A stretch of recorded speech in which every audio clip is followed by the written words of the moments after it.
Hello, I'm Cassandra LeClaire, and I am here with Dr. Rodney Rohde. And Dr. Rohde is a chair and professor in the Department of Clinical Laboratory Sciences at Texas State University. And we asked Dr. Rohde to talk with us today to give us an update on where he's been, because he was one of our TEDx speakers back in 2016, and his talk was called Saving Lives in the Shadows of Healthcare. And so, Dr. Rohde, welcome, and we're so excited to hear what you have to say. Thank you, Cassandra. It's a pleasure to be here. I look forward to chatting with you guys. So if you could, just to start off, can you in 30 seconds or a minute or so, give us a brief synopsis of what your talk was about? Sure. So it's hard to believe it's been that long ago, 4 years ago, since I gave that TEDx talk. And in many ways, it was foundational to what I'm doing now.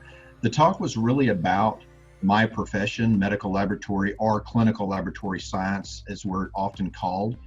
We're the professionals that provide all of the healthcare data and laboratory medicine results to physicians and others in healthcare to provide you with a diagnosis and a healthcare treatment plan.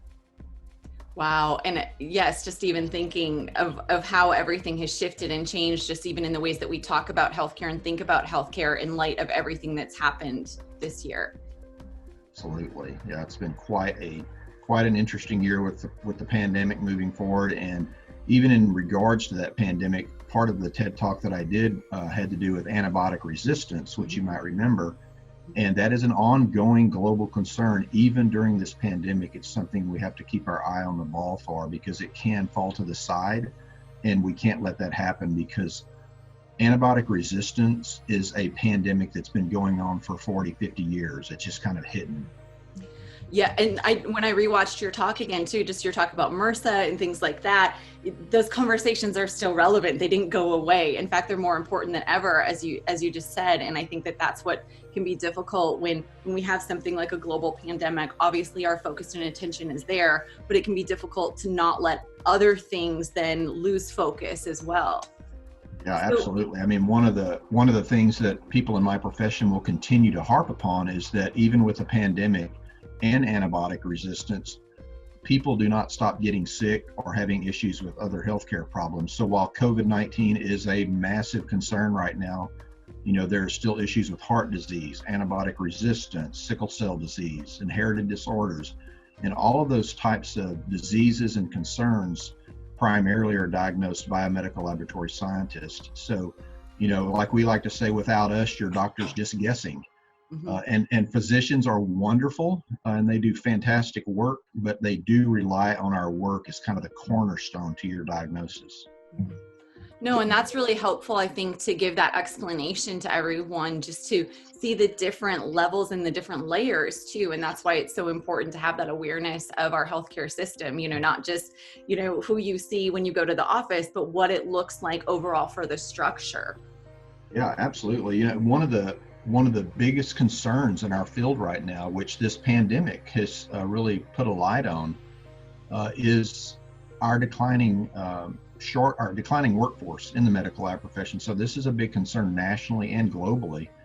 And I talk about this in the TEDx talk a few years ago, and this problem has gotten a little better, but it's an ongoing thing. And I'm so appreciative of being able to talk with you again today about that. And that is awareness and visibility of this college major.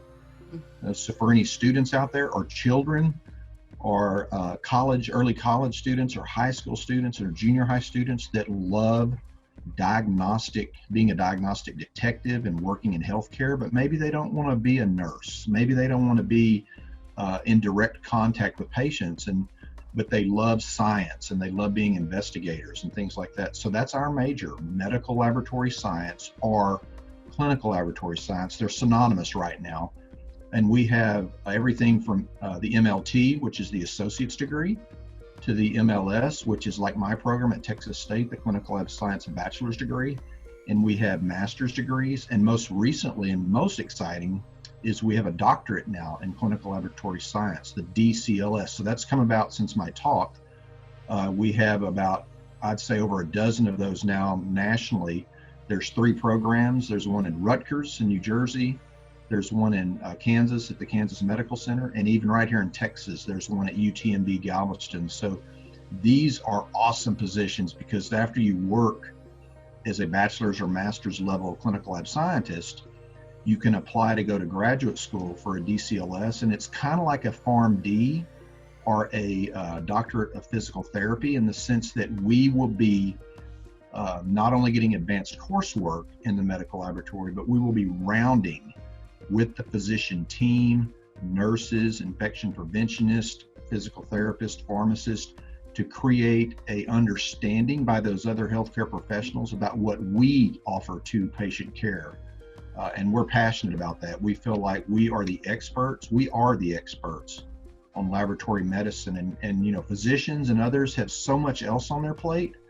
If you ask them individually, they typically want our input. And so this will, I think, put a brand on our profession, because now we may be seen by not only patients, but by healthcare professionals that are out there helping. How would you say that TEDx helped amplify your voice? Oh my goodness, so many examples. First of all, let me say, as a Texas State alum, and now a chair and professor of this program, I am so grateful for what TEDx did to me. If you're a faculty member or anyone in the community looking at this opportunity, I would say jump at the opportunity. It has made such a difference in my career and personal life.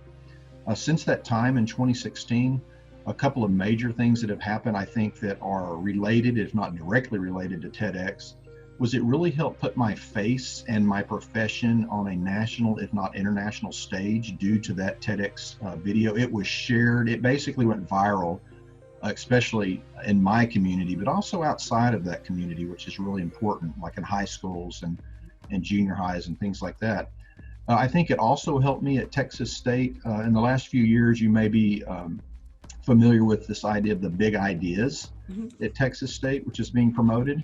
And so I have been fortunate to be appointed as the Associate Director for the Translational Health Research Center here at Texas State, where I can take these ideas of my profession, but also promote so many other amazing faculty and centers here at Texas State to the outside community.